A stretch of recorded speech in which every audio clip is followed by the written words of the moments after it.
গাভী হিটে না আসা ও বীজ না রাখার সমস্যার সমাধানে রেনাসল এডি3 ভেট ইনজেকশন।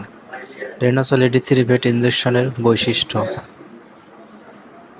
গবাদি পশুর জন্য সবচেয়ে দরকারি 3টি ভিটামিন ইনজেকশন। রেনাসল এডি3 ইনজেকশন গবাদি পশুর শারীরিক দুর্বলতা ও প্রজনন ক্ষমতা সহ সকল ধরনের ভিটামিনের অভাবজনিত সমস্যার ব্যবহার করা হয়।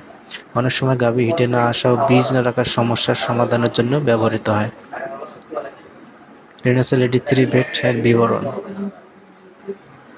ঔষধের নাম: রেনাসল এডি3 ভেট ইনজেকশন। ঔষধের গ্রুপ: ভিটামিন। ঔষধের ধরন: ইনজেকশন। মূল উপাদান ও পরিমাণ: প্রতি মিলি ইনজেকশনে আছে ভিটামিন এ 50 লক্ষ IU, vitamin D3 75,000 IU, vitamin E 50 milligram per millilitre. উৎপাদনকারী প্রতিষ্ঠান: রেনাটা লিমিটেড। প্যাক সাইজ 10 মিলি ও 30 মিলি ভায়াল। ব্যবহার নির্দেশনা: গবাদি পশুর ভিটামিন এ, ডি3 ও ই এর অভাব পূরণ করে, গাভীর প্রজনন ক্ষমতা বৃদ্ধি করে, শারীরিক দুর্বলতা দূর করে। ডোজ, প্রয়োগ মাত্রা, ব্যবহারের নিয়ম চিকিৎসকের নির্দেশনা অনুযায়ী।